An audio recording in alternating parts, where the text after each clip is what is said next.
Se ninguém quiser pegar na bola, eu posso me apresentar e podemos começar a conversar. Antes de mais, toda a gente bem-vinda ao Ask Me Anything Fumaça. O meu nome é Margarida Vitor Cardoso, eu sou jornalista no Fumaça e connosco está a Inês Furtado, que é mãe, é médica anestesista e doula. Faz consultas de analgesia do parto e da cesariana e já vais explicar o que é isso é, por favor. E é autora do projeto, de um projeto sobre violência, não necessariamente sobre violência obstétrica, mas sobre o empoderamento das mulheres, sobre os temas relacionados com o parto e com a maternidade. E trabalho neste momento num hospital privado, depois de alguns anos no setor público. Ia-te lançar uma pergunta mais genérica para começarmos a discutir e ao longo da conversa estejam à vontade para levantar a mão ou simplesmente tirar o vosso mute e falar à vontade e perguntar coisas à Inês diretamente, estejam totalmente à vontade. Inês, ia-te pedir para começarmos se calhar pela definição. A violência obstétrica é um termo que tem sido algo disputado publicamente, o seu significado, a sua amplitude, o que é que isto significa, e a discussão é muitas vezes tida em termos algo simplistas de oposição entre profissionais de saúde e mulheres e homens vítimas destas situações. Por isso queria que abordasse um bocadinho essa complexidade e também que te explicasses o que é que para ti é violência obstétrica e de que forma é que muitas vezes não se baseia em algo ilegal ou proibido, digo eu, essa pergunta. Bom, então, obrigada. E obrigada pela apresentação. Olha, foi uma das apresentações até agora que eu gostei mais. Então, começando aqui um bocadinho, eu pegaste aí já em várias coisas. A definição de violência obstétrica é assim um bocadinho incerta, digamos assim. Em 2007 foi a primeira vez que oficialmente surgiu este termo e foi na Constituição venezuelana que foi criada uma lei orgânica para as mulheres terem uma vida livre de violência, e foi a primeira vez que se utilizou. E a definição mais comum até é essa, que é um tipo de violência de género em que existe uma apropriação do corpo da mulher grávida. Na verdade, esta definição não inclui isto, mas na prática isto é desde a pré-conceição, à conceção, gravidez, parto e pós-parto. Muitas vezes fala-se só durante a gravidez, mas isto é um contínuo que vai desde muito antes da pessoa estar grávida ou até mesmo estar a parir. Pois a palavra violência gera aqui muita controvérsia, porque a violência quase que implica culpa ou implica intenção, mas na verdade não implica. Um ato violento não implica uma intenção, porque se não há intenção não há culpa, mas há uma responsabilidade, efetivamente, e muitas vezes é isto que causa desconforto a quem é de alguma forma, ou a quem se sente acusado de violência obstétrica.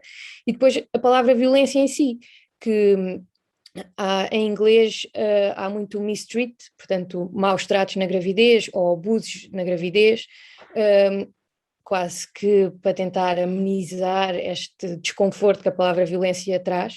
Mas eu, por acaso, até por curiosidade, nunca tinha ido verificar isto, agora aqui que estive a ler umas coisas para vir aqui falar hoje, até fui ver ao dicionário o que era a definição de violência no dicionário português, e até vou ler, que acho que vão perceber porque é que é tão adequada a palavra violência. Então, segundo o dicionário, é abuso da força, opressão, coação, constrangimento exercido sobre alguma pessoa para obrigar a fazer um ato. E isto é o que acontece na violência obstétrica. Para mim, a violência obstétrica, a melhor definição é qualquer tipo de situação em que existe uma retirada de poder da mulher. E, portanto, em todas estas fases, desde a pré-conceição à gravidez, ao parto e ao pós-parto. E, portanto, havendo uma retirada de poder da mulher, a mulher não tem capacidade para se autodeterminar, para ter direito à sua autonomia, à sua liberdade, à sua dignidade corporal e, em última instância, até cuidados de saúde equitativos, respeitosos e baseados na evidência. E, na verdade, isto para mim é a melhor definição de violência obstétrica. Mas pronto, eu gostava também que interagissem, que... Sim, façam perguntas à vontade. Cara, eu perguntava-te só para se conseguiste definir em termos práticos, tipo algumas Em termos práticos, ok. Então, práticas.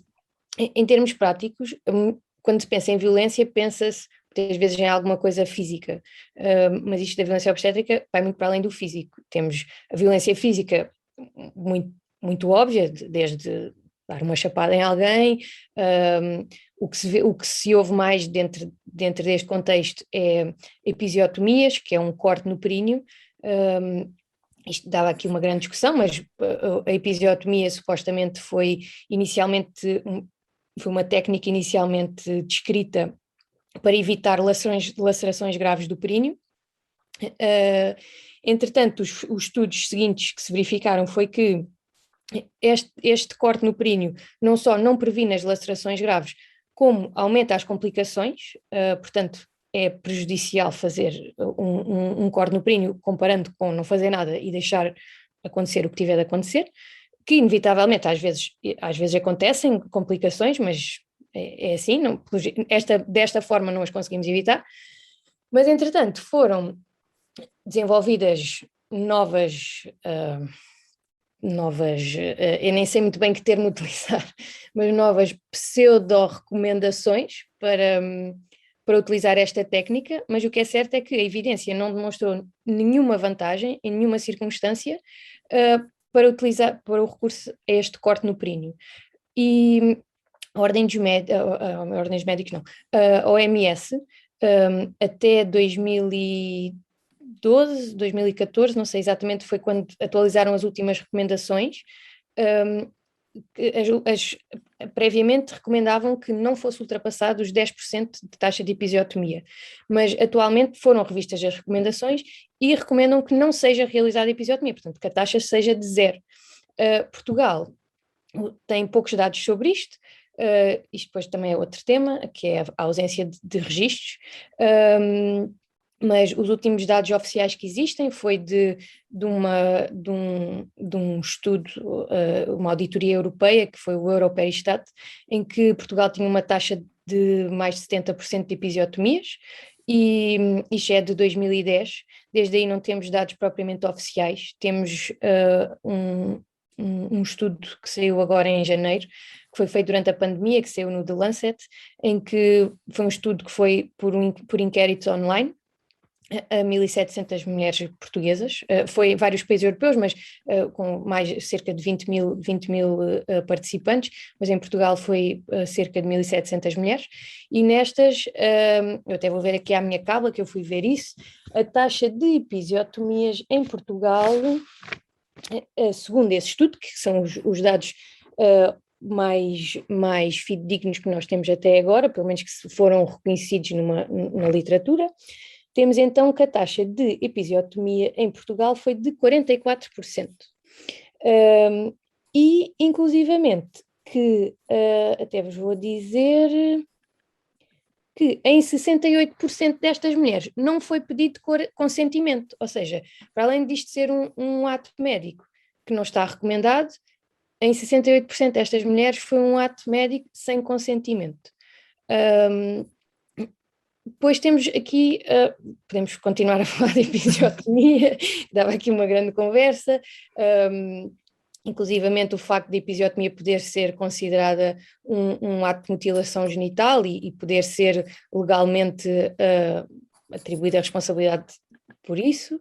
A Ordem dos Médicos emitiu um parecer a dizer que a episiotomia era a Ordem dos Médicos emitiu um parecer em resposta a vários movimentos que foram surgindo sobre a violência obstétrica em novembro e depois em outubro e depois em novembro emitiu uns pareceres sobre este tema, em que refere que a episiotomia é um ato que deve ser realizado de forma seletiva. Não especificam o que é isto seletivo, o seletivo não diz qual é o número, portanto é assim uma coisa um bocadinho vaga. O que é certo é que Portugal aparentemente está no topo da Europa no que em relação a este tema. Alguém aqui falou? Acho que foi só uma pessoa que entrou, estava com o áudio ligado. Ok. Mas pronto, isto é episiotomia, podíamos continuar aqui a falar de episiotomia. Temos outros exemplos, a manobra de Christeller, que é, vê-se muitas vezes isto nos filmes, por exemplo, que é fazer pressão assim, alguém completamente em cima da mulher a fazer pressão sobre a barriga. Isto também é completamente desaconselhado pela OMS. A Ordem dos Médicos diz que isto não deve acontecer, mas diz que outras manobras com nomes semelhantes, que na prática é difícil de diferenciar o que é uma coisa e outra, são aceitáveis. Em Portugal, neste dito estudo, a manobra de Christeller acontecia, vou ver aqui a minha cábula, 54% das mulheres referiram que faziam, portanto, metade das mulheres inquiridas foi-lhes realizada um ato que é completamente desaconselhado, que tem imensos efeitos secundários, mas que pelos vistos é feito rotineiramente, não é? Mais de metade das mulheres referem que isto aconteceu. Temos outros exemplos, toques vaginais que sem uma justificação ou rotineiramente, prender os braços das mulheres durante as cesarianas, mesmo maus tratos de tentar agarrar as pessoas, de forçar a fazer determinadas coisas, e há mulheres que referem que isto aconteceu. Depois temos outros tipos de violência não tão óbvios fisicamente, qualquer tipo de violência psicológica, de coação, de infantilização, dizer, você com umas ancas dessas nunca vai conseguir parir, ou, quando o fez não gritou assim, este é aquele clássico. Mais coisas. Depois temos uma coisa dentro desta violência psicológica que é muito comum, que até tem um nome, que é a carta do bebê morto, que é dizer-se à pessoa, olha, mas você se não aceita isto, o seu bebê vai morrer. Está-se a portar mal, que depois é outra, que é esta infantilização completa das pessoas, está-se a portar mal e por isso o seu bebê vai morrer, se não aceitar fazer isto, o seu bebê vai ter danos graves, ou mesmo dizer, está a fazer isto e não está a pensar no seu bebê, como se a mãe não fosse a maior interessada ali que o seu filho tivesse o melhor possível. Mais, depois temos, inclusivamente, pode haver violência de cariz sexual, tocar em partes do corpo da mulher de forma não consentida, que não seja necessária, por exemplo, fazer exames vaginais em que o profissional toca numa zona do períneo que não é necessária para o exame, e pronto, e basicamente tudo o que é um ato médico que não seja justificado, que não seja baseado em evidência e que a mulher não tenha consentido. E depois aqui o consentimento, acho que também é outro tema, que eu acho que é o tema fulcral aqui da violência obstétrica, é que o consentimento não é chegar ao pé de alguém e dizer, vou-lhe fazer isto não é consentimento, ou chegar ao pé de alguém e dizer, vou aqui fazer um toque vaginal. A mulher não se está a pedir consentimento a ninguém, está-se a informar que se vai fazer. E isto é uma coação, é uma retirada da autonomia da mulher, a mulher não está a decidir se pode ou não fazer, se lhe podem ou não fazer um toque vaginal, e depois ainda por cima estamos a falar de atos médicos de uma intimidade enorme. Em qualquer outra situação, ninguém mexe nos genitais de ninguém, ou não deveria, sem um consentimento completamente explícito. E uma mulher grávida, ao entrar no hospital, parece que pode estar despida, que podem estar pessoas a olhar para ela, que podem mexer nos seus genitais sem um consentimento explícito, e pronto, e isto é uma coisa sistémica e que se vê em todo o lado e muito infeliz, na verdade. Temos aqui alguém que quer... Sim, a Mafalda queria falar. À vontade, Mafalda. Olá, desculpem a má qualidade da minha câmara. Tranquila. Sou uma Mafalda e eu tenho imenso interesse neste tema, até porque eu fiz um mestrado em Direitos Humanos no ano passado e era um dos temas que eu tinha assim em vista. Tudo o que está relacionado com a violência contra a mulher era assim um tema que eu tinha em vista, depois acabei por falar de violência doméstica, mas no fundo eu queria perguntar, e não sei se esta pergunta tem uma resposta muito objetiva, mas enquanto mulher eu já senti várias vezes que fui a diferentes médicos e já me senti muitas vezes ridicularizada, inferiorizada, etc., que eu acho que é muito comum no setor, bem, a minha tese também toca um bocadinho no setor da saúde e vem de experiência própria porque é um setor que é suposto agir com alguma empatia e compaixão e compreensão e muitas vezes acaba por fazer o contrário.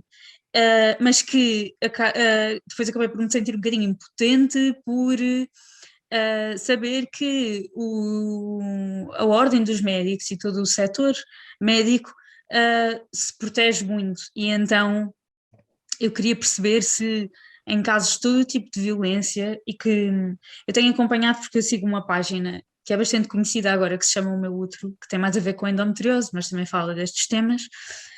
E há mesmo muitas queixas e muitas mulheres que dizem sentir-se impotentes porque não sabem como é que hão de agir quando se sentem violentadas, como é que hão de agir contra a situação e se têm de facto algum tipo de resposta eficiente por pronto, os médicos serem todos assim muito protegidos.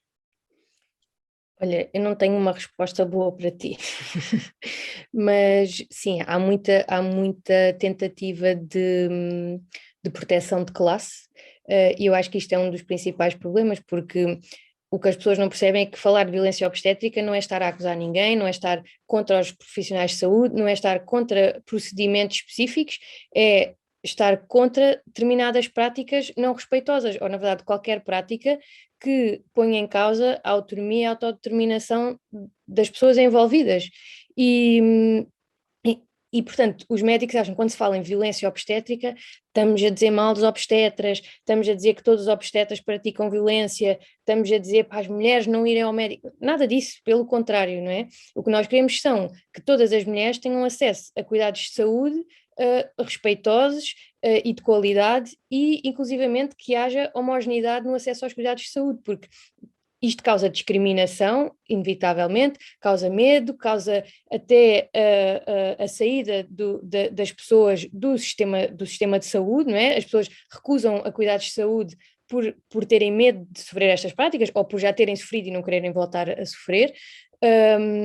E depois, não havendo o reconhecimento, as pessoas pensam, então eu sinto que passei por isto e ninguém sequer reconhece, ainda vai ser pior. E isto acaba por ser uma bola de neve e há mulheres muito traumatizadas com isto.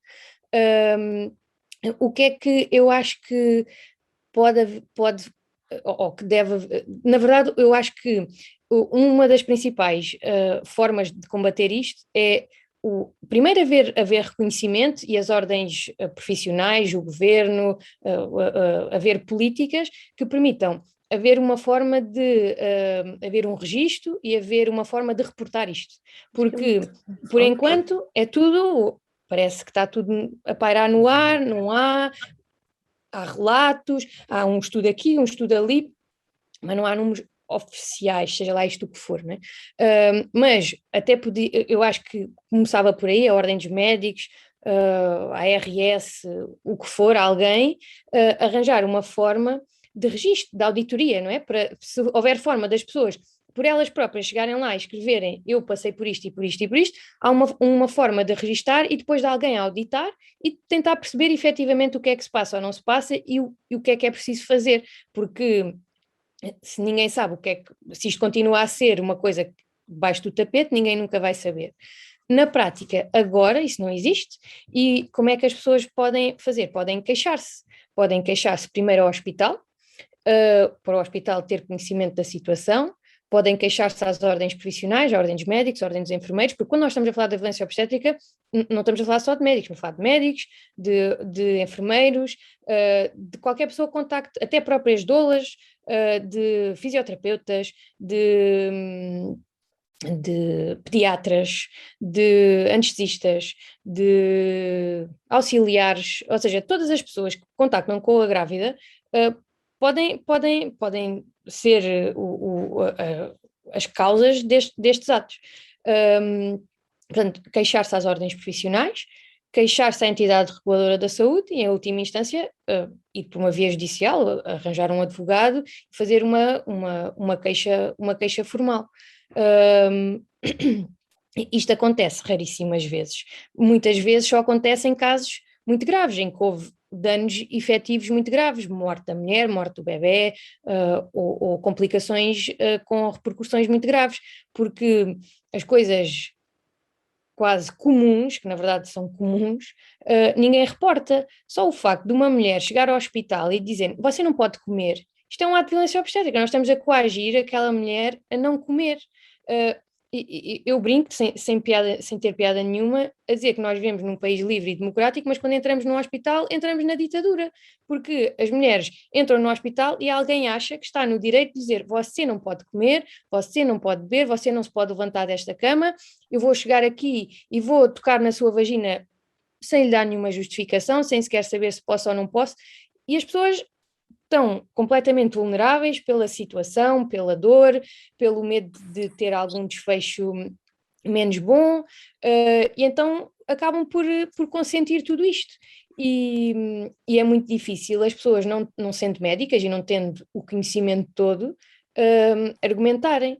E uma coisa que eu também acho que é comum acontecer é as pessoas pensam, vou-me informar para quê? Eu não sou médica, não tirei um curso, mas na verdade as mulheres, lá por se informarem, isto não impede que sejam vítimas de violência obstétrica, mas o facto de se informarem aumenta as suas opções, e se alguém lhes chegar com uma conversa que elas pensam, se calhar eu já li qualquer coisa sobre isto e já vi que tem esta opção, mas também tem outra, podem nem que seja questionar sobre isso, e se calhar a pessoa que está à frente delas, se calhar pensa, ok, se calhar tenho de explicar e não o discurso torna-se diferente, mas inevitavelmente não há forma de prevenir isto, porque a prevenção passa por políticas de saúde, pelos próprios profissionais e não pela mulher em si. A mulher, infelizmente, vai ter de navegar neste mundo que não é o ideal. E com informação é mais fácil de navegar, apesar de não ser a navegação perfeita. Temos aqui a Marta também. Inês, queria só perguntar, desculpa Marta, só para pegar numa ideia que disseste, que é porque é que essa questão da comida e da bebida acontece nos hospitais? Que me pareceu que estavas a descrever como uma coisa relativamente frequente. Qual é Sim, a justificação para acontece em isso? todos. No parto, normalmente é porque. Então, isto é uma grande conversa, mas isto é uma luta pessoal minha, quase. Então, é assim: nós, nos anos 40, 50, tínhamos cuidados médicos completamente distintos do que temos agora. E houve uma fase da história médica em que se achava que todos os partos, ou quase todos, tinham de ser por cesariana. E então houve assim um boom de cesarianas, e nessa altura não existiam as técnicas de anestesia que existem agora. Então todas as cesarianas eram com anestesia geral, sendo que eram com anestesia geral com fármacos que já nem sequer se utilizam. O facto de serem anestesia geral com esses tipos de fármacos, havia uma enorme incidência de um evento que se chama aspiração pulmonar de conteúdo gástrico, que basicamente é o que nós temos no nosso estômago quando nós estamos inconscientes, porque deixamos de ter capacidade de ter o nosso esfíncter a funcionar, ou seja, o que está no nosso estômago vem para cima e passa para o nosso pulmão. Portanto, encharca-nos o pulmão de comida, de bebida, do que lá tiver dentro do nosso estômago.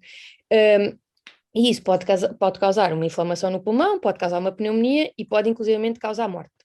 E as mortes maternas por isto eram bastante frequentes há 70 anos atrás.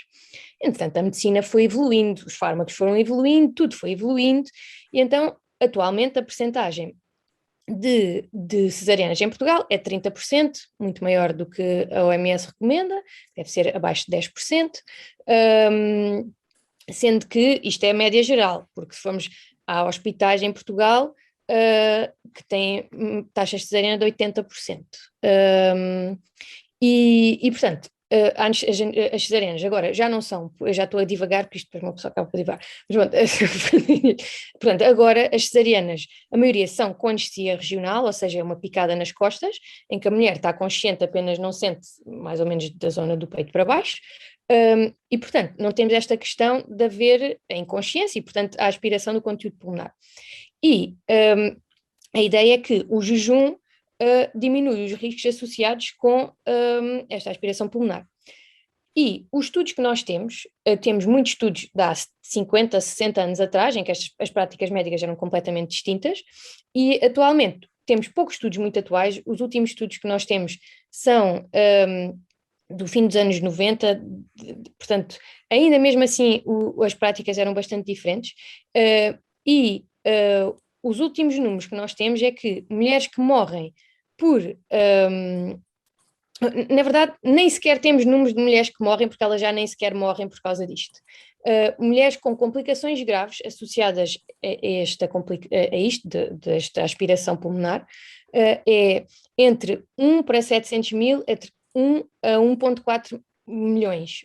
Portanto, é uma incidência mínima, mínima, mínima. E os últimos estudos mais recentes, nem sequer temos mortes associadas a isto. Portanto, nem sequer há uma taxa de mortalidade possível de quantificar, porque ela é tão rara que os estudos nem sequer conseguiram apanhar nenhum caso. E, portanto, nós estamos, por rotina, a impedir que todas as mulheres no hospital comam e bebam, por medo deste evento que, segundo números que já nem sequer são atualizados, no melhor dos cenários, é 1 em 1,4 milhões. E isto é uma completa loucura. E proibimos, e depois a coisa é esta, é proibir as mulheres, em vez de chegar ao pé da mulher e dizer assim, olha, existe este risco, um caso em 1,4 milhões, e se quiser correr o risco, pois coma. Se não quiser correr o risco, não coma, você decide, o corpo é seu, a complicação é sua, portanto você decide. Mas não simplesmente se infantilizar as mulheres, diz você não pode comer, e as mulheres não comem. Ainda por cima, depois temos o reverso da medalha. Nós sabemos que não comer e não beber durante o parto de acordo com a vontade aumenta as intervenções do trabalho de parto, prolonga o tempo de trabalho de parto, mas isto ninguém fala, simplesmente fala-se quase que parece que há grandes males que há grandes sirenes e os outros parece que ninguém se lembra. Ou seja, estamos muito preocupados com uma complicação raríssima, mas com as complicações mais comuns ninguém se preocupa, ninguém estuda o assunto e pronto, isso é o comer e o beber que estavas a falar, que é norma, é norma. Eu vou-vos dizer, muito honestamente, eu quando o meu filho pariu, eu comia às escondidas porque não me apetecia que me chateassem. E estamos neste nível, não é? Eu sendo profissional de saúde, como não queria que me chateassem, não me apetecia estar com discursos, pensei, eu vou comer, mas não vou dizer a ninguém. E pronto. O que é muito triste, não é? Nós estamos num sistema em que isto funciona assim. A Marta, se calhar. quer dizer? Só pegando naquela questão do que a Inês estava a dizer, nomeadamente de quando nós não nos queixamos quando correu mal. Às vezes nem nos apercebemos que o que correu mal, aliás, para já acabámos de sair de um parto, né? Acabámos de sair, estamos numa altura de pós-parto, é-nos dito que temos que pensar no dia dos nascimentos dos nossos filhos como o melhor dia da nossa vida, no entanto, há mães que é sempre sim, mas pronto, temos que estar sempre um bocado a contrariar essas memórias que às vezes não são tão explicadas nem nada, até fazermos as pazes com o assunto. Mas até há mesmo coisas que nunca vamos saber e que os médicos facilmente conseguem justificar como a cesariana tinha que ser porque nós vimos, o feto estava em, como é que se diz? Estava em sofrimento. Pronto, mas isto são coisas que a certa altura que são muito difíceis de provar, etc, e que são um bocado a palavra de quem não é médico contra a palavra de quem é médico, ou a coisa corre muito, muito mal. O que eu queria dar o exemplo foi o que nós, na minha situação não foi muito grave, foi mais de faltas de informação e muito poucos consentimentos, e sinto que tive uma cesariana que não era necessária. No entanto, para a segunda, mas lá está, isto não é uma coisa que eu me consiga queixar, que eu acho que a minha médica empurrou imenso para uma cesariana, mas eu acho que ainda dava. vale o que vale, não é? Eu não sou médica, é difícil, mas no entanto era isso que eu sentia. O que sentiu para a segunda filha que nós fizemos é que nós íamos armados com planos de parto, com direitos, com cartas para os hospitais, com tudo. Tínhamos um plano que era para se fosse nascer na Clisa, que era onde nós queríamos que nascesse, mas se tivéssemos Covid tínhamos que ir para os Lusíadas, onde já sabíamos que a coisa era muito mais difícil e que ficávamos um bocado entregues, não à roleta de enfermeiros, não à roleta de médicos, mas à roleta de enfermeiros. Então estávamos preparadíssimos e eu ia para o parto como quem ia para uma guerra, e o meu marido também altamente treinado, que era, se disserem isto, tu dizes isto, e tu vais atrás, e tu não me deixas, e se me apagarem tu fazes, ou seja, não é normal, não é suposto.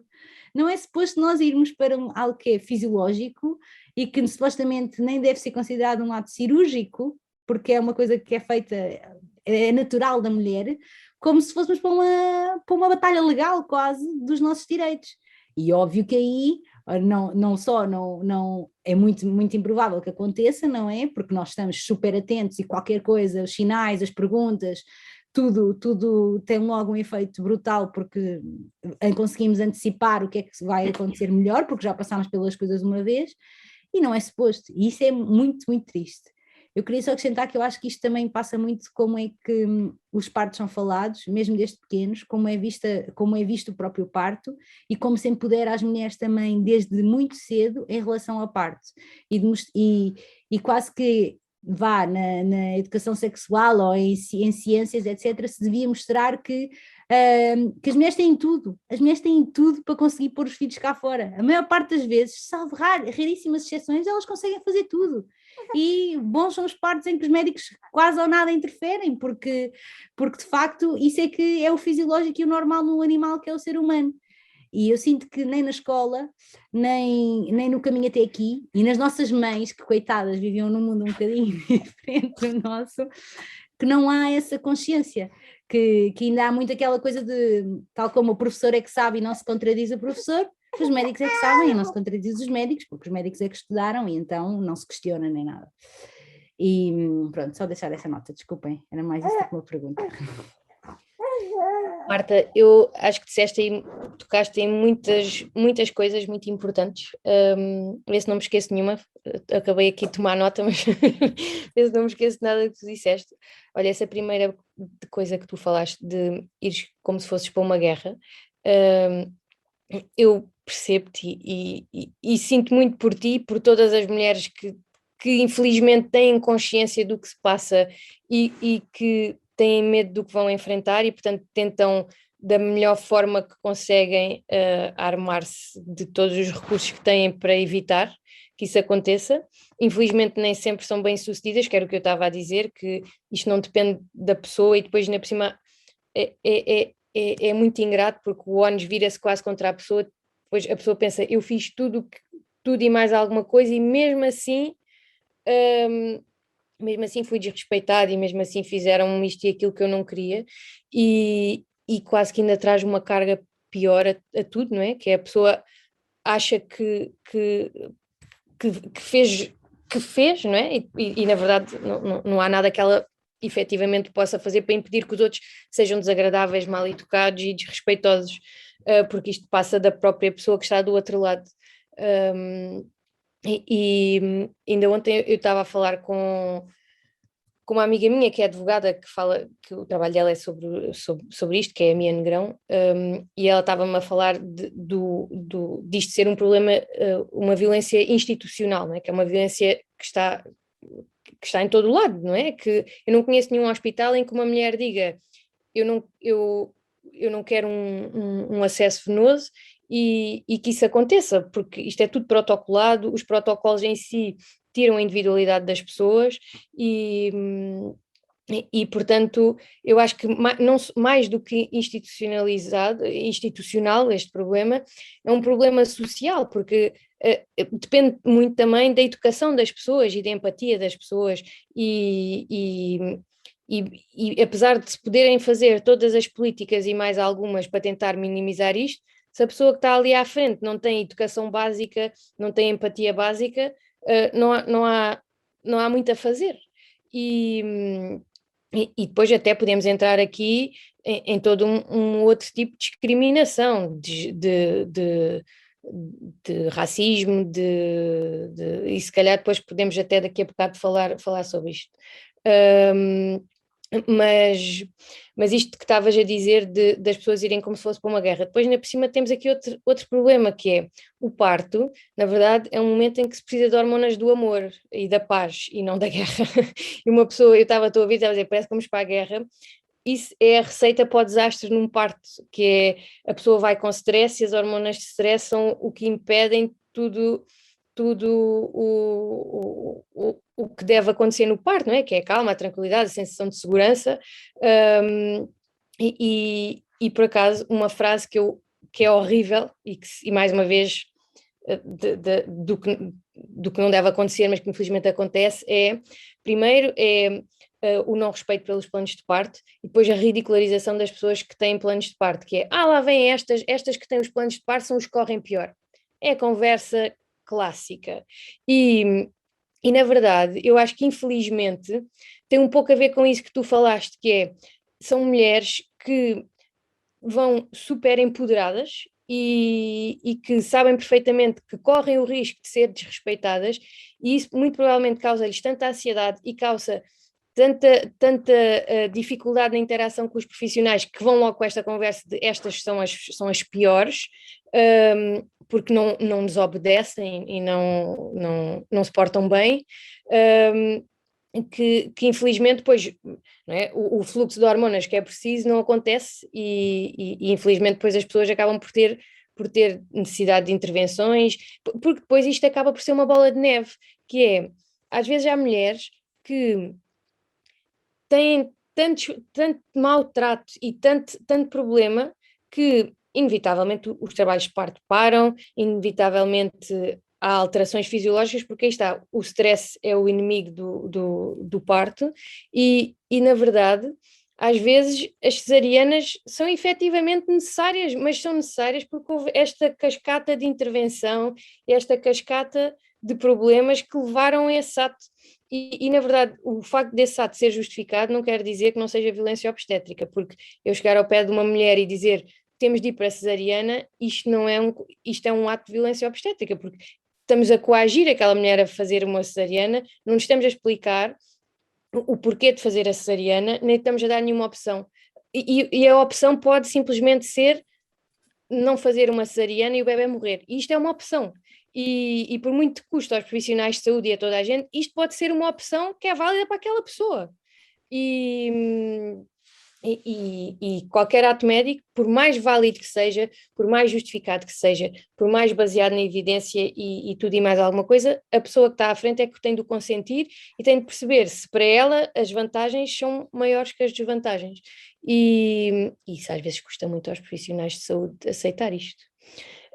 Outra coisa que eu estava aqui, que apontei aqui do que tu falaste, Marta, é isto de infantilizar as pessoas e das pessoas não saberem, e depois há todo um conceito, a nossa medicina em Portugal é uma medicina paternalista e os médicos agem de uma forma em que eles é que sabem e eles é que estão a dar ordens às pessoas sobre o que é que devem fazer, em vez de ser uma responsabilidade partilhada.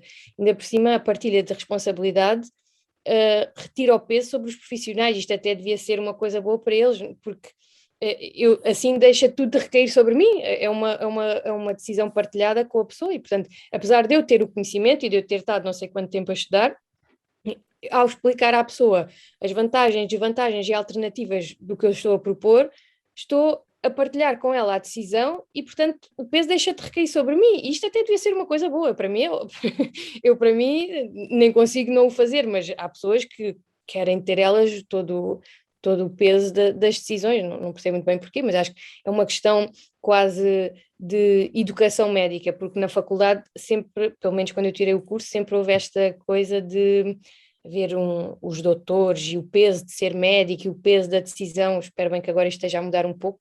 Há um tempo falei numa palestra organizada por estudantes de medicina e fiquei muito feliz porque me pareceu que assim o paradigma estava a mudar um bocadinho, porque agora dá-me ideia que estão a tentar um bocadinho que as coisas passem para... Nós temos 2 modelos, digamos assim, de atuação. Temos um modelo biomédico em que temos uma doença e uma cura e na verdade a obstetrícia em Portugal rege-se um bocado por isto, que é, temos uma mulher, que é um período perigosíssimo, inclusivamente o parecer da Ordem dos Médicos diz isso, que é um período muito perigoso da vida das mulheres, e portanto há um problema, e nós temos de resolver o problema, e a mulher é um impedimento ao nascimento, e quase que é tal coisa das mulheres não se portarem bem. Há imensas vezes vê-se escrito não colaboração da mãe, a mulher não colaborou, ou seja, é o médico que faz o parto, a mulher está ali a impedir que o parto aconteça.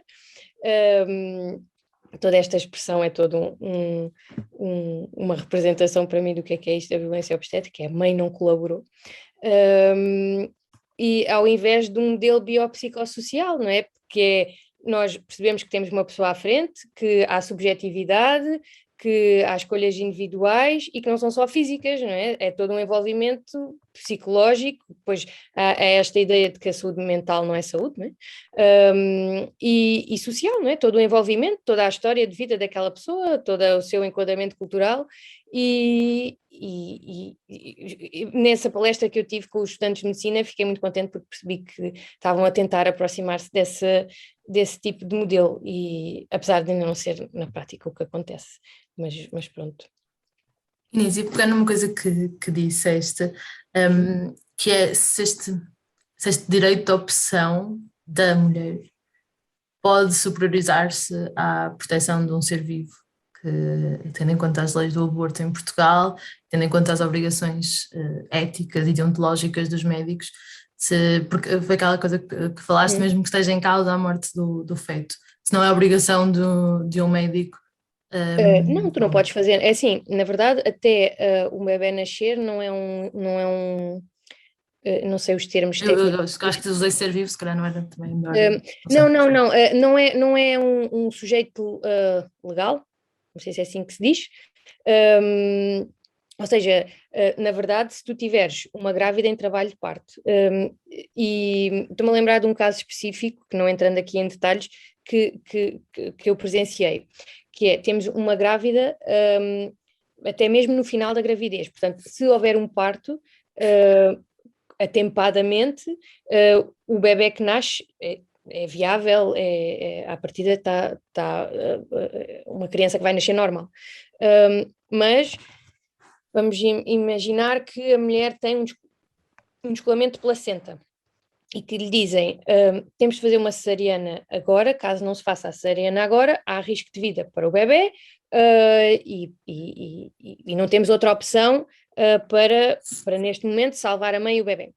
E a mulher diz, não, eu não quero fazer uma cesariana, não quero, seja lá qual for a razão dela, religiosa, não religiosa, este caso específico era religioso, este que eu presenciei.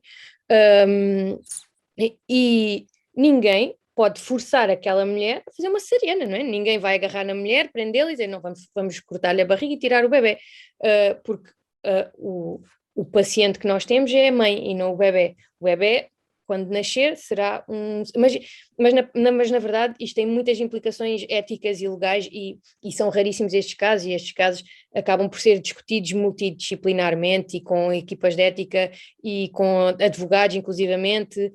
Este caso que eu presenciei, havia, todos os dias havia uma reunião com 20 pessoas, mas na prática é a mãe que decide em última instância o que fazer, porque é o corpo dela e ninguém vai ninguém pode obrigar aquela pessoa a fazer nada, mesmo que isso ponha em causa a vida do feto. Mas normalmente isto não acontece porque, mais uma vez, a pessoa mais interessada em que tudo corra bem com o bebê é a mãe, não é? Porque para aquele profissional de saúde é um dia que corre mal, é uma grande chatice, é uma dor de cabeça durante aquele dia, para a mulher é o resto da vida com uma sequela disso, não é?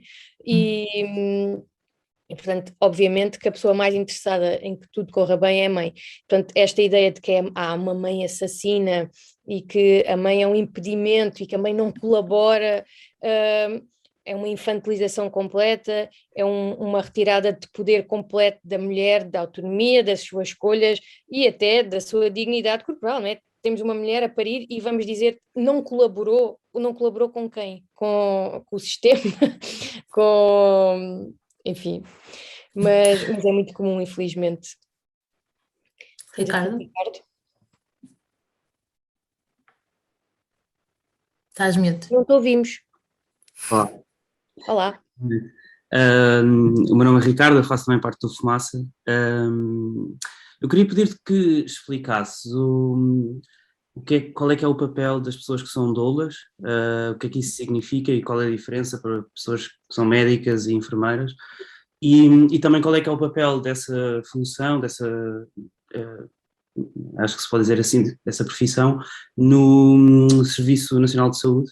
Isso existe, sequer eu não faço a mesma ideia, a pergunta pode ser estúpida. Não é estúpida, é ótima, é uma pergunta ótima. É um bocado mais. Obrigado. Então, olha, uma doula é um profissional não médico que acompanha a mulher desde a pré-conceição, se isso for o desejo da mulher, até ao pós-parto.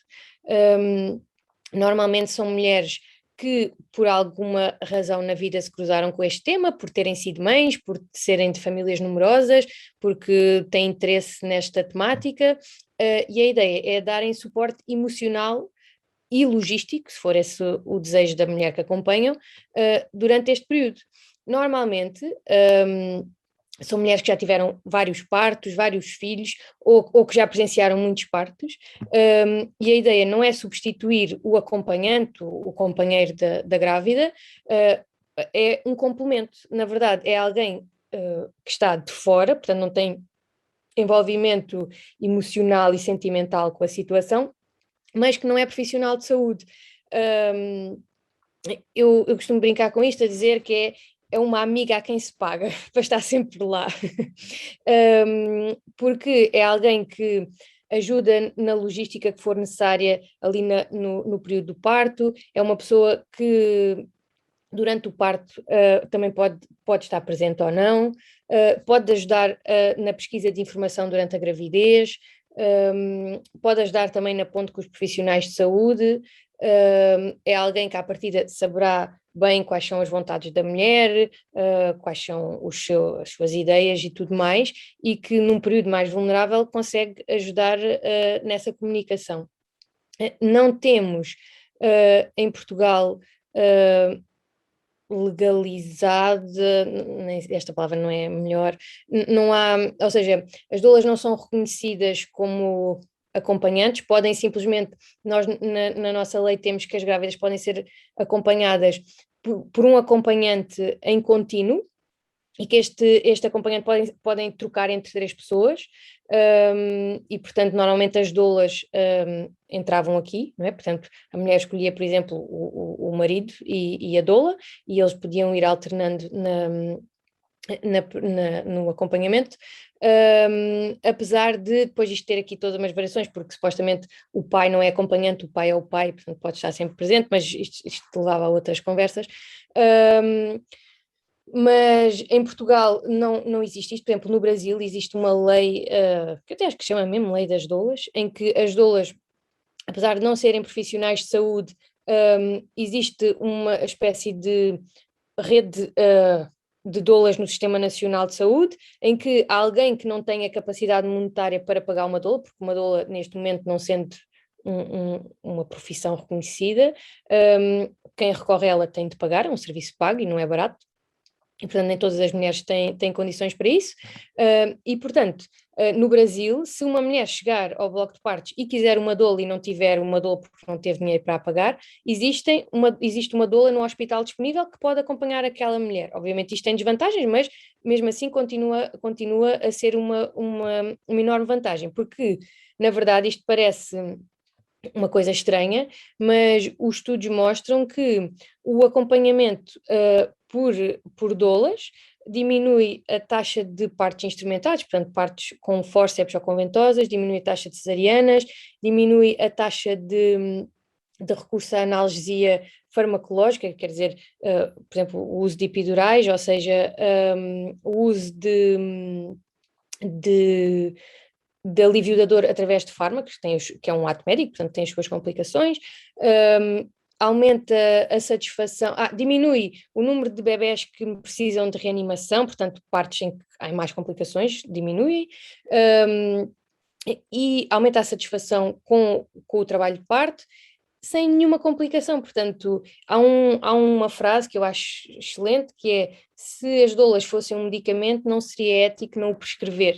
E na verdade, em Portugal, as doulas são vistas como inimigas. Não me perguntem porquê, que eu não faço ideia. Enquanto eu era interna, por acaso fiz um trabalho sobre as doulas, numa tentativa com uma obstetra de incluirmos as doulas, fazemos um misto deste regime que acontece no Brasil, que era, se a mulher tivesse uma doula, ela entrar sem sequer ser considerada como acompanhante, ser considerada como doula. E no meu exame final, obviamente, ouvi comentários sobre isto, ouvi comentários a dizerem... andou aqui a trabalhar com as tolas, ou seja, mostra um profundo desconhecimento, mostra quase que um ataque, não é? As pessoas sentem-se atacadas na sua própria profissão, não sei muito bem porquê,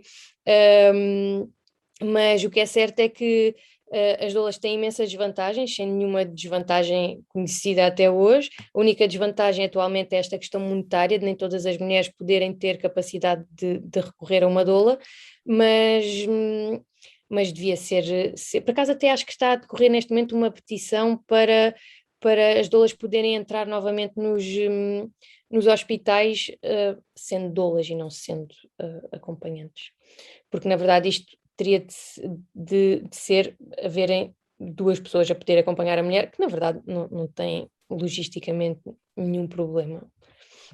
Mas pronto, a prática depois acaba por ter. Não sei se respondi à tua questão, Ricardo. Mais alguém quer fazer perguntas?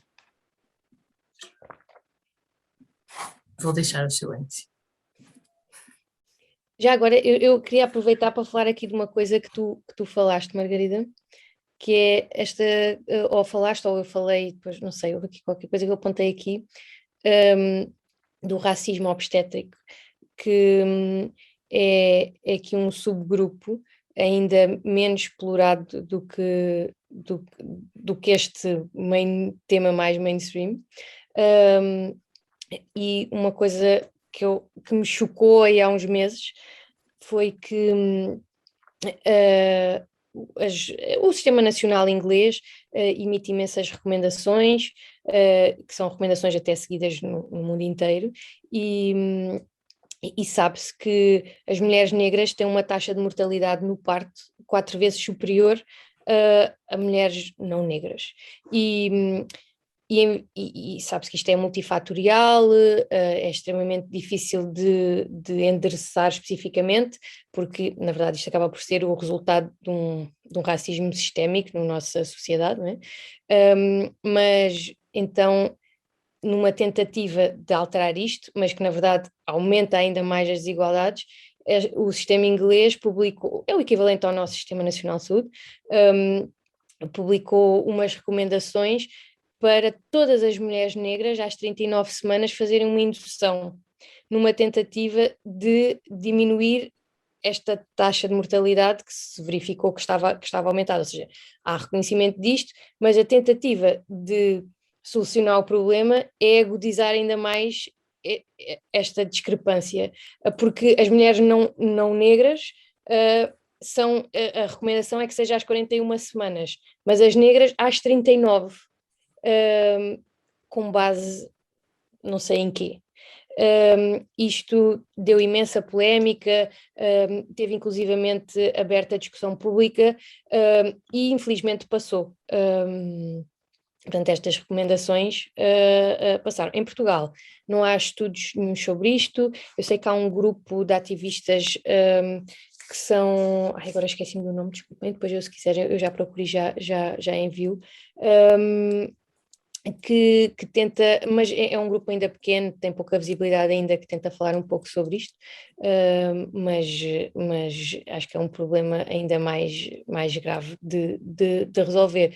E tudo o resto, estamos aqui a falar nesta questão, mas populações migrantes, não é? Agora que vamos ter provavelmente um aumento das mulheres de leste em Portugal, pode ser também um problema que surge e que provavelmente ter-se-á de estar atento, porque depois ainda há mais o problema da linguagem, das pessoas não se compreenderem tão facilmente, o que inevitavelmente leva a abusos de poder, que na verdade é o que isto é um abuso do poder médico. Mas pronto, eu estou a sentir que estou a falar muito. Não te preocupes, acho que está a ser incrível. E eu fazer-te uma pergunta sobre, um bocadinho pegando naquilo que diz a Ordem dos Médicos, que traça sempre, e é uma das linhas que é sempre falada, em quem contesta mais o termo, ou em quem contesta mais a generalidade com que algumas mulheres e homens também descrevem a violência obstétrica, que é a evolução grande que Portugal fez nos últimos anos relativamente à redução da morbilidade e da mortalidade infantil e materna, e a maior segurança do parto. E eu queria te perguntar como é que achas que as coisas se conciliam, e se achas que na verdade muitas destas práticas são um excesso de proteção, se esse excesso de proteção é um mal necessário, como também já vi algumas vezes descrito, a ideia de mais vale ser cauteloso e evitar problemas graves do que não o fazer. Eu queria perceber o que é que tu achas deste tipo de argumentação e se achas que isso é plausível. Olha, ainda bem nós não combinámos, mas isto era uma das coisas que eu gostava que me tivesses perguntado. Então, olha, realmente isso é uma das premissas em que a Ordem dos Médicos se apoia muito. Primeiro que tudo, começamos logo porque está completamente errada essa afirmação. Eu até fui aqui abrir a minha cábula. A taxa de mortalidade na Europa nos últimos anos, tivemos há 30 anos atrás uma descida enorme da taxa de mortalidade materna, por vários motivos. Melhoria das condições sanitárias gerais da população, melhoria da formação, do acesso aos cuidados de saúde, e quando se diz acesso aos cuidados de saúde, na verdade acaba por ser uma vigilância ativa, que é vigiar todas as pessoas, e quem tem problemas é encaminhado para determinadas especialidades e cuidados, enquanto quem não tem problemas mantém-se apenas em vigilância. E isto fez uma descida enormíssima da taxa de mortalidade. Mas, segundo os últimos dados que nós temos do INE, a taxa de mortalidade nos últimos 5 anos tem aumentado progressivamente, sendo que em 2018, desculpem, chegou a valores equivalentes aos de há 30 anos atrás. Portanto, isto é um tema que ninguém fala disto. Inclusivamente, a Ordem dos Médicos está sempre a apoiar-se nesta razão, que temos uma taxa de mortalidade baixa. Ok, temos uma taxa de mortalidade baixa, se calhar comparado com alguns países africanos com condições socioeconómicas e completamente distintas das nossas, mas a Europa, no geral, tem aumentado a taxa de mortalidade materna. Portugal está destacadíssimo nesse aumento. Temos aqui, para vocês perceberem, em 2015 tínhamos uma taxa de mortalidade de 7 por cada 100 mil nascimentos, e em 2018 passámos para 17, de 7 para 17. Depois temos aqui uma ligeira descida para 10 em 2019 e depois ainda não temos valores de 2020 nem de 2021. Mas isto são valores que não se viam há 30 anos atrás. E primeiro, não há auditorias. E quando nós estamos a falar destes valores, isto são valores fáceis de auditar, porque são poucas dezenas de casos por ano, e que, à semelhança do que acontece noutros países, por exemplo, em Inglaterra, existe um acordo com a Universidade de Oxford, em que se faz uma auditoria completa de todos os casos de mortalidade e morbilidade materna e fetal graves. Portanto, sabe-se qual é o historial, porque é que aquilo aconteceu. E sabe-se também que esta taxa de mortalidade europeia a aumentar são de causas evitáveis, normalmente. Mas em Portugal nós não sabemos, nós não temos dados. Primeiro porque nós temos uma portaria de 2016 que obriga todos os hospitais, todas as maternidades a reportarem uma série de indicadores de saúde. taxas de cesariana, taxas de partos vaginais, taxas de partos autósticos, taxas de episiotomias, taxas de complicações, mortalidade materna, tudo isso é de reportagem obrigatória. Nenhum hospital cumpre. Nenhum. Não existem números, ninguém faz ideia do que é que acontece em Portugal nas maternidades, apesar de legalmente isto ser de reportagem obrigatória. Ou se existe, ninguém faz ideia de onde é que estão estes valores não são públicos, ninguém os conhece. E a própria Ordem não os conhece porque nunca os reporta. Portanto, primeiro, a Ordem dos Médicos apoiar-se nestes valores começa logo mal, porque são valores que claramente estão errados, há claramente um problema a acontecer e ninguém fala dele.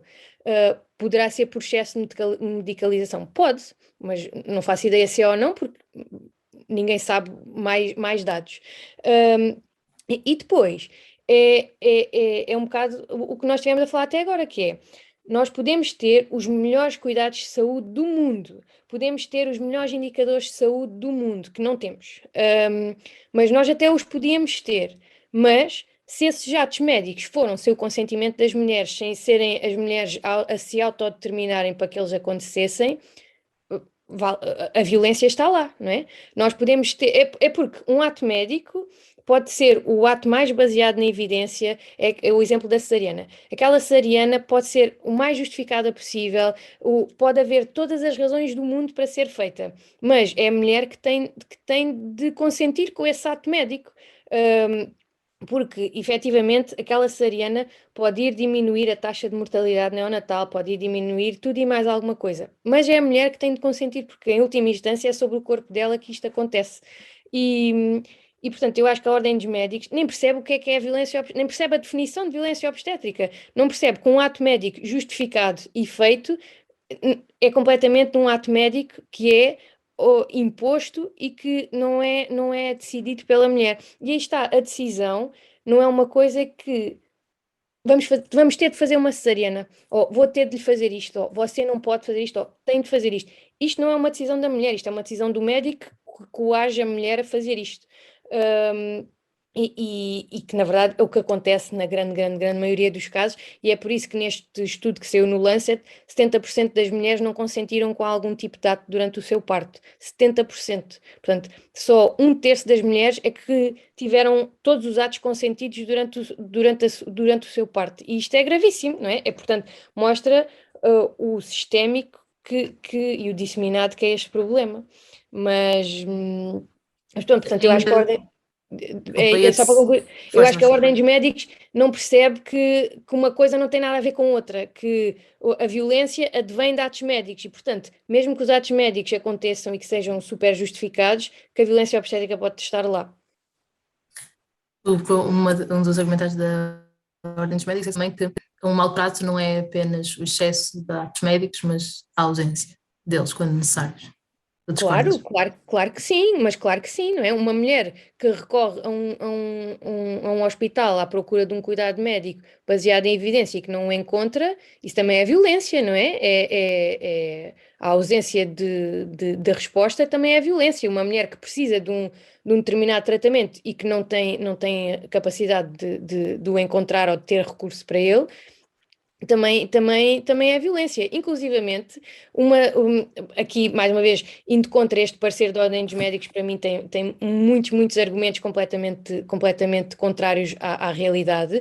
É, por exemplo, o facto de, em Portugal, o parto domiciliar não ser integrado no Sistema Nacional de Saúde como em outros países da Europa, porque o facto de apenas as mulheres que têm capacidade monetária para suportar pagar a profissionais de saúde para que as acompanhem num parto domiciliar, agudiza ainda mais esta discrepância entre acesso a cuidados de saúde, porque duas mulheres que queiram um parto domiciliar, uma tem capacidade para pagar e, portanto, tem acesso a cuidados diferenciados e a cuidados maternos de referência, não é? Que é um acompanhamento durante o parto e tem uma série de coisas que devem ser cumpridas, e a outra que também quer e não tem capacidade, não tem possibilidade de ter esse acesso aos cuidados de saúde. Portanto, o próprio Estado perpetua esta discrepância de acesso a cuidados. E como tu estás a dizer, portanto, neste caso é uma ausência de cuidados que por não haver resposta, acaba por ser violência obstétrica. E isto, na verdade, mais uma vez, entra no bolo de ser uma questão completamente institucionalizada e política da violência obstétrica.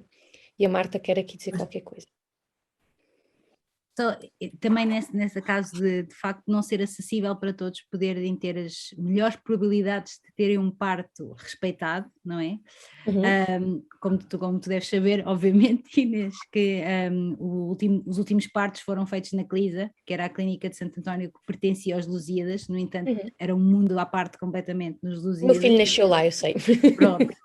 Que agora fechou a parte da maternidade e que de facto em Lisboa eu sinto que deixou de haver uma espécie de safe haven que havia, que era a garantia de que a pessoa ia para a Clisa e havia uma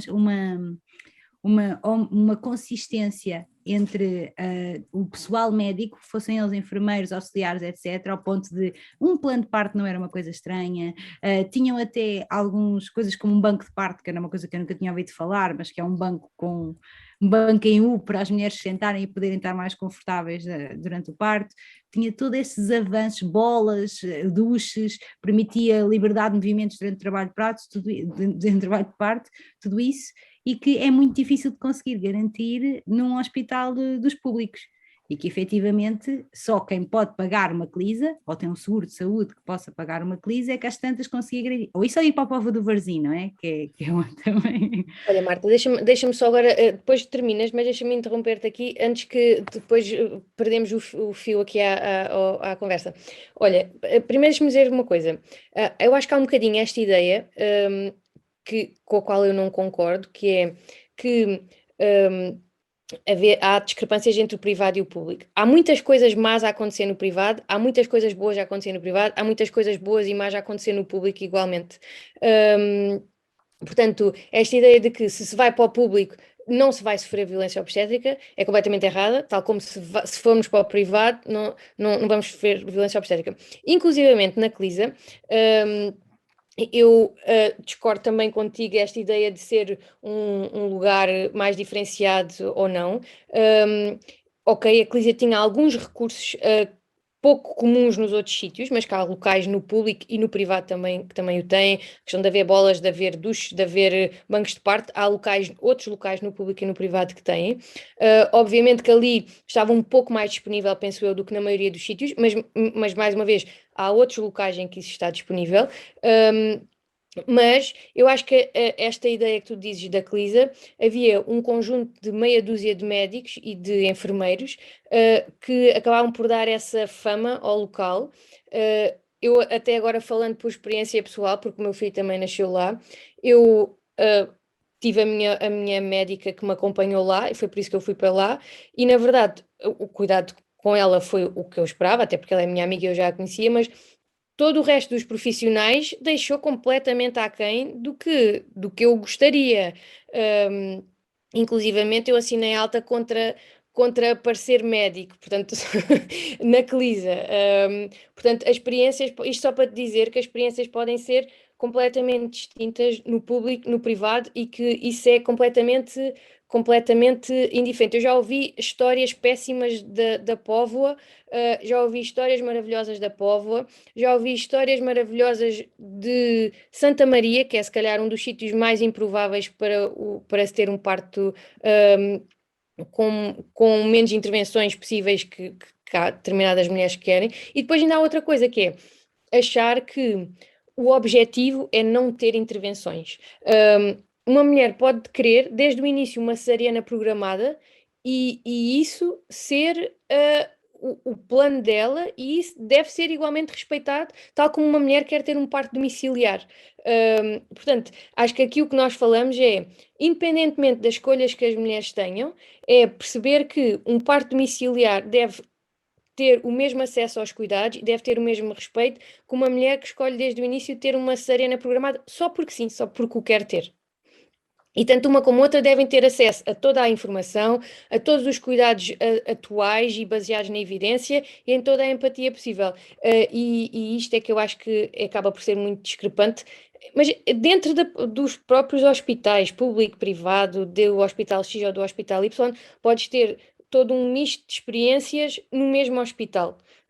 Porque na verdade o que interessa é as pessoas, infelizmente é a sorte que tens do dia que apanhas quem está lá.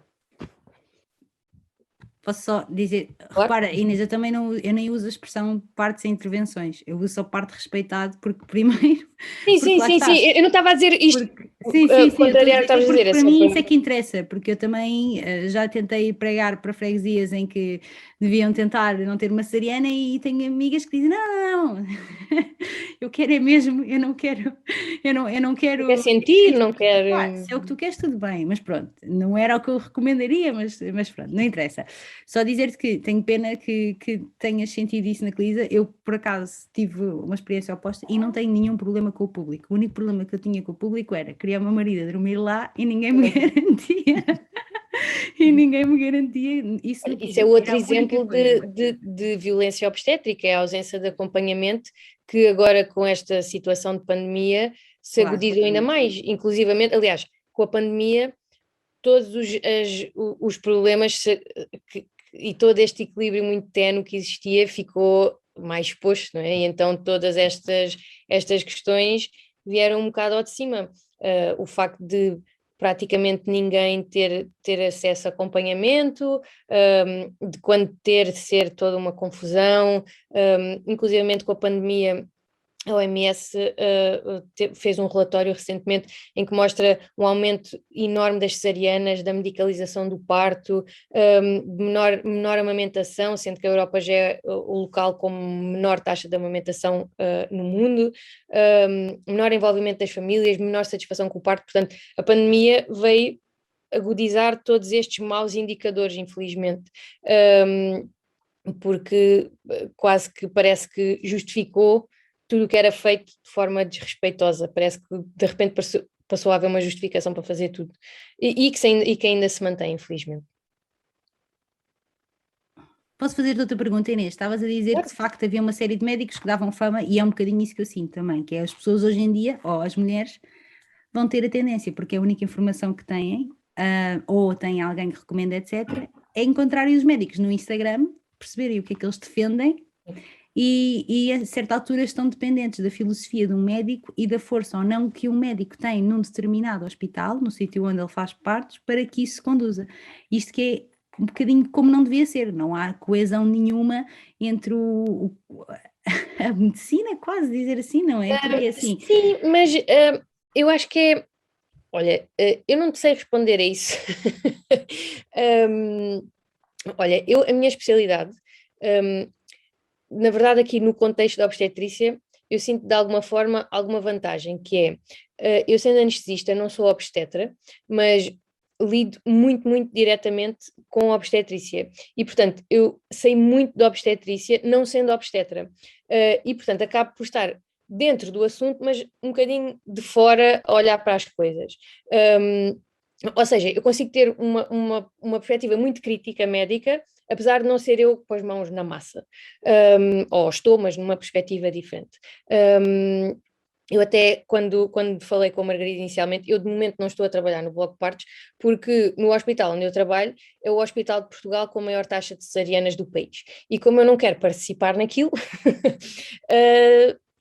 disse que não queria ir para o bloco de partos. E isto acaba também por tornar alguns profissionais, ou seja, isto é muito difícil de gerir enquanto profissional de saúde, que é, tu sabes que existe uma determinada evidência, sabes que a Organização Mundial de Saúde recomenda isto, que tem indicações muito claras, que inclusivamente têm caráter legal, porque nós temos uma lei que diz que as recomendações da OMS funcionam não sei dizer os termos legais disto, mas funcionam como o estatuto a seguir e, portanto, são recomendações legalmente aceites. E depois tu vês que nada disso acontece, nada disso funciona, que as pessoas não seguem as recomendações, eu acho que é uma medicina que não é baseada na evidência, é uma medicina muito baseada na opinião pessoal, e especialmente médicos mais velhos, que têm uma formação um pouco mais velhos, mas não exclusivamente, mas mais tendencialmente para os mais velhos, que têm uma tendência que é, eu já fiz X partos, já vi X coisas, e portanto faço assim, mas isso não é evidência científica, isso é opinião pessoal. A evidência científica implica uma pessoa distanciar-se, fazer testes estatísticos e perceber o que é que se deve aplicar ou não. E infelizmente é muito difícil, não perguntes porquê, na prática, haver evidência, ela ser mastigada e ser posta em prática. Na obstetrícia é particularmente difícil, não sei muito bem porquê, se calhar porque é uma coisa muito emocional, em que há um bebê envolvido, em que há ali muita coisa pouco científica envolvida, este medo de correr alguma coisa mal, isto que a Margarida falava, de estamos a fazer um procedimento porque há um risco de 1 para 1 milhão, e portanto há mas os 999.999 levam com este problema, com este procedimento pelo risco de 1, em vez de dizer à pessoa, olha, quer correr este risco ou não quer, e a pessoa aceitar. Portanto, esta falta de rigor científico infelizmente é transversal e não te sei responder porque é que isto acontece. O que é facto é que acontece. São poucos os médicos que têm práticas um bocadinho diferentes, e depois esta questão de ser uma coisa institucional em que mesmo quem se diferencia dessas práticas está incluído num grupo, e depois há muito esta coisa dos protocolos e de ser tudo protocolado, por um lado porque facilita o trabalho e ajuda na organização das instituições, mas por outro lado perde-se toda a subjetividade e perde-se toda a capacidade de ajustar um evento que é completamente subjetivo. Há tantas partes como mulheres no mundo que pariram, portanto perde-se essa subjetividade. Eu há uns tempos li um artigo muito engraçado que era sobre esta questão dos protocolos e de individualizar e não individualizar. E uma coisa muito engraçada que eles davam como exemplo é, acho que vocês devem conhecer, existem umas caixas para guardar bananas. É tipo um tupperware, tipo uma marmita onde se põe uma banana. E aquilo é assim uma forma de banana. E na verdade, não sei se vocês já alguma vez experimentaram pôr uma banana dentro dessas caixas. Nenhuma banana cabe lá dentro. As bananas não cabem.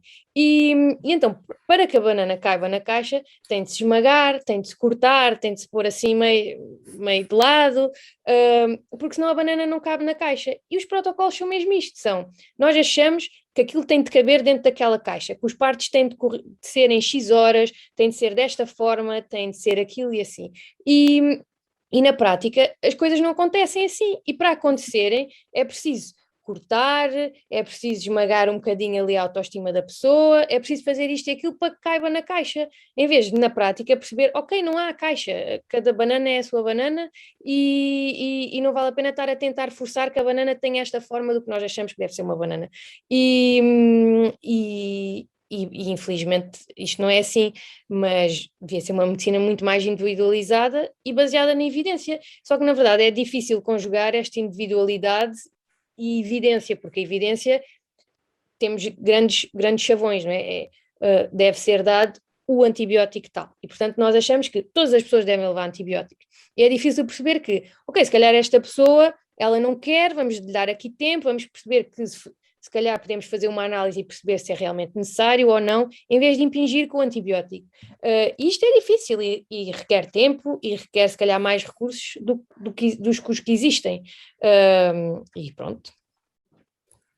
Queria só partilhar a hashtag cada banana é a sua banana, que o Rui publicou no chat.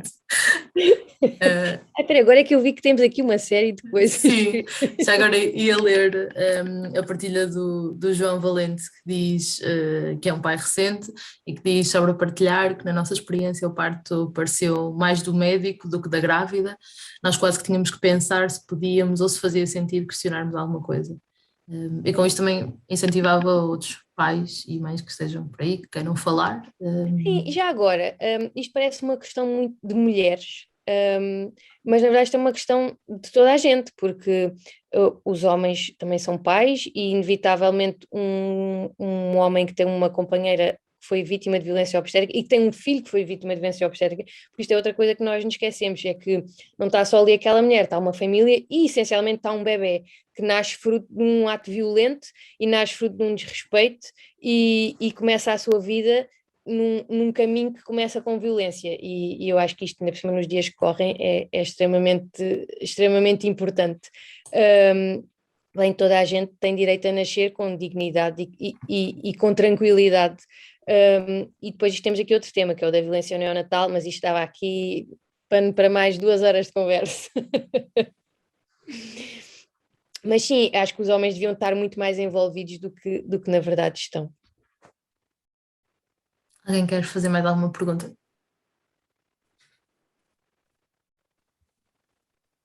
Nenhum homem a querer pronunciar-se.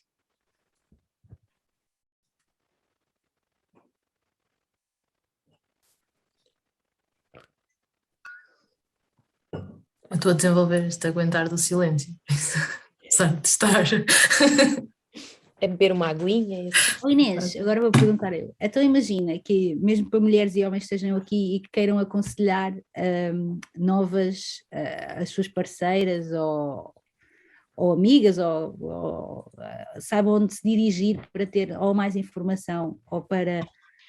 Porque custa-me imenso pensar que as pessoas têm que ir ao Instagram à procura do médico e depois tentar marcar. Eu acho que eu não tenho uma boa resposta para ti. Eu acho que tal como muitos problemas sociais, tal como a violência doméstica, é o mesmo que tu me perguntares, eu acho que a violência obstétrica tem muitas pontes com a violência doméstica. É muito difícil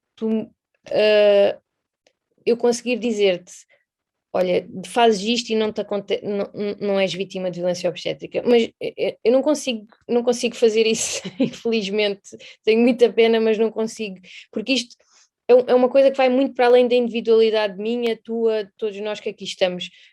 Isto tem de começar em políticas de saúde, em que há informação das grávidas generalizado, em que as mulheres têm acesso a informação desde cedo, não é aquelas tretas de cursos de centros de saúde em que ensinam a dar banho aos bebés e a dar fraldas, isso não interessa para nada, e a fazer o que é que levam para a maternidade, e depois ainda por cima isto ainda se torna mais ridículo no contexto atual. O que é que interessa se uma pessoa leva o pijama e as pantufas para a maternidade, se chega lá e é vítima de 1001 maus tratos? Mas a questão aqui é haver políticas institucionais, não só que incentivem a práticas baseadas na evidência, que haja informação dos médicos. Ainda há pouco tempo li um parecer muito interessante que o ano passado, pela primeira vez, a Comissão Europeia emitiu um relatório em que mencionava a violência obstétrica e a violência reprodutiva. E uma dos itens que eles referiam era esta educação médica para o consentimento informado. O que é o consentimento informado? E para, inclusivamente, questões legais da violência, que é as pessoas perceberem o que é isto da violência de género, o que é a violência obstétrica, o que é a violência sexual, o que é a violência contra as mulheres e o que é um consentimento médico. Haver formação, desde logo a formação na faculdade, sobre isto. Eu nunca tive uma formação sobre o que é um consentimento. Obviamente que, tal como no racismo ou quando falamos de outro tipo de violência, partir muito da individualidade, ou seja, tu próprio saberes que não vais respeitar outra pessoa. Obviamente, se a nível social existir formação para isso, é muito mais fácil de mudar práticas. Portanto, eu acho que isto passa muito por uma questão social, muito para além de qualquer um de nós. Depois, para além disso, passa inevitavelmente pela formação de cada mulher grávida, porque a literacia do corpo e a literacia da saúde em Portugal são terríveis. Há pessoas que nem sequer sabem o que é que são partes do corpo quando se falam de partes do corpo, quanto mais irem ao médico e dizerem-lhes palavrões médicos, Portanto, a literacia da saúde eu acho que devia ser uma disciplina básica na educação de toda a gente, e que parte, e portanto a literacia do corpo e da saúde durante a gravidez e do parto, e não esses cursos em que se aprende o que é que se leva na mala. E depois esta questão dos médicos se atualizarem, e pronto, e depois também não te sei dizer como é que tu has de procurar um médico que vá de encontro às tuas crenças, porque como eu disse, uma pessoa que quer um parto domiciliar deve ser tão respeitada e igualmente bem acompanhada como uma que quer uma cesariana eletiva marcada logo desde o início, e portanto uma pessoa que quer uma cesariana logo, certamente quererá um profissional com umas características um pouco diferentes de uma que quer um parto domiciliar. Como é que tu encontras cada um? Não sei muito bem dizer, acho que é uma coisa mais por pares, não é? Por as tuas amigas falas com este e com aquele e com o outro e por aí consegues. As redes sociais acho que têm um papel importante porque acabas por encontrar algumas pessoas com quem e é mais fácil perceber se te identificas ou não. Há ótimos profissionais que não têm redes sociais e portanto não tens tanto acesso a eles. Mas não tenho uma boa resposta para ti. Acho que, inevitavelmente, a informação gera opções, mas a informação não te salva de uma situação desagradável. E acho que as mulheres terem medo acho que, inevitavelmente, vai ser mais comum. Mulheres informadas terem muito medo do que lhes pode acontecer e que, inevitavelmente, isso, tal como aconteceu na tua situação, levar se calhar a intervenções que tu não desejavas por exatamente isto, para o parto em guerra e não numa de paz e amor. Mas pronto, não tenho boas soluções. Última ronda de perguntas.